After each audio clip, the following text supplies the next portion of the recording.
ഇങ്ങനെ നിരന്തരം പത്രസമ്മേളനം. ഇടതുപക്ഷം എന്ന് പറഞ്ഞാൽ BJP-യുമായി ചേരുന്ന ഒരു മുന്നണിയാണ്. ഓർമ്മയില്ലേ നിങ്ങൾക്ക്? ഇപ്പത്തെ CJP അല്ല, അന്ന് വേറൊരു CJP എന്നാ പറയാ അല്ലേ? CPM-ഉം BJP-യും ചേർന്ന് പോവുകയാണ്. ആ PM നിയാസ് എന്ന് പറയുന്ന KPCC സെക്രട്ടറി തുടർച്ചയായി പത്രസമ്മേളനം വിളിച്ചു പറഞ്ഞു, ഒരു ശേഷാദ്രിനാഥനെ നിങ്ങൾ നിയമിച്ചിട്ടുണ്ട്. എന്തായിട്ട്? ഇലക്ഷൻ കമ്മീഷണറായിട്ടേ. അയാൾ കോൺഗ്രസ് അല്ല, CPM-ഉം അല്ല, BJP ആണെന്ന് ഞങ്ങളല്ല, നിങ്ങളുടെ KPCC-യുടെ സെക്രട്ടറി പറയുന്നു, VD സതീശൻ.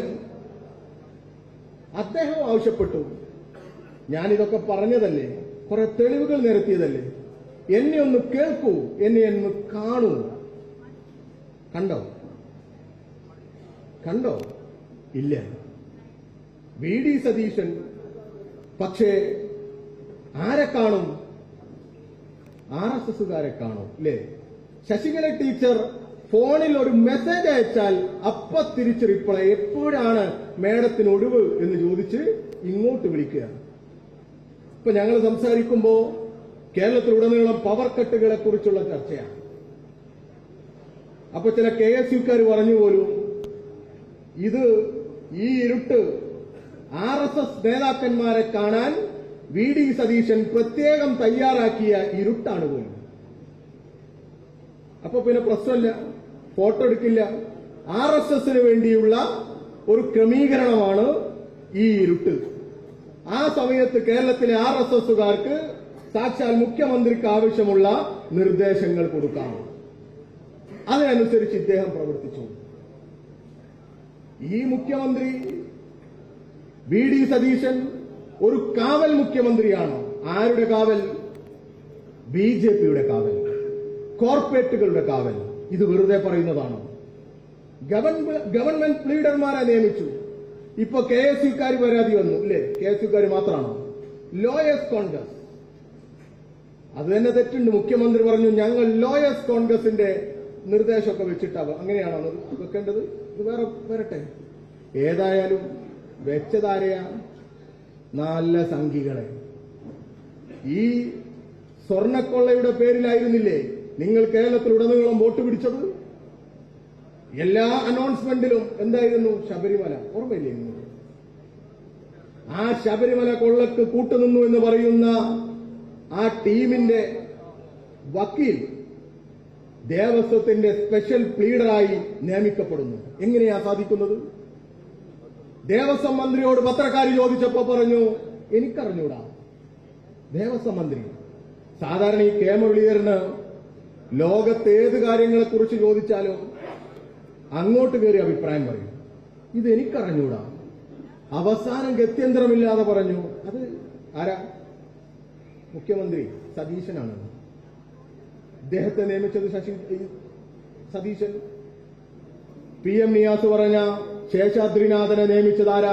സതീശൻ. ഇവരാരാ? സംഘപരിവാറുകാരാ. SIR-മായി ബന്ധപ്പെട്ട് വലിയ ചർച്ചകൾ നമ്മുടെ രാജ്യത്ത് നടന്നുകൊണ്ടിരിക്കുക. വോട്ടർ പട്ടികയെക്കുറിച്ച് എല്ലാം വലിയ ചർച്ചകൾ നടക്കുക. ആ സമയത്ത് ഇലക്ഷന്റെ ചുമതലയുള്ള ആളായി ഈ ശേഷാദ്രിനാഥനെ നിയമിക്കുന്നു. പറയുന്നത് ഞങ്ങളല്ല, ഇനിയിപ്പോ നാളെ ഞങ്ങളെ തെറി വിളിച്ചോണ്ട് വരണ്ട, നിങ്ങളുടെ നേതാക്കന്മാർ തന്നെ പറയുക. പിന്നെ കോർപ്പറേറ്റുകളോട് അമിത വാത്സല്യ. തെരഞ്ഞെടുപ്പ് കഴിഞ്ഞ് മുഖ്യമന്ത്രി ആകുന്നതിന് മുമ്പ് ചാർട്ടേഡ് ഫ്ലൈറ്റ് യാത്ര. ഈ നാട്ടിൽ ഇടതുപക്ഷത്തെ തകർക്കാൻ എന്തൊക്കെ പ്രചരണങ്ങൾ നടത്തിയവരാണോ ഈ കേരളത്തിലെ UDF, അതിന്റെ നേതൃത്വമായിരുന്നില്ലേ ഈ VD സതീശൻ? ഞങ്ങൾ അന്ന് ഇദ്ദേഹത്തെക്കുറിച്ച് പറഞ്ഞിരുന്നത് നുണ പറയാൻ മത്സരിക്കുന്ന ഒരു പ്രതിപക്ഷ നേതാവ് എന്നായിരുന്നു. എന്നാൽ അധികാരം കിട്ടിയാലെങ്കിലും ഇദ്ദേഹം നുണ പറയൽ അവസാനിപ്പിക്കുന്ന കരുതി.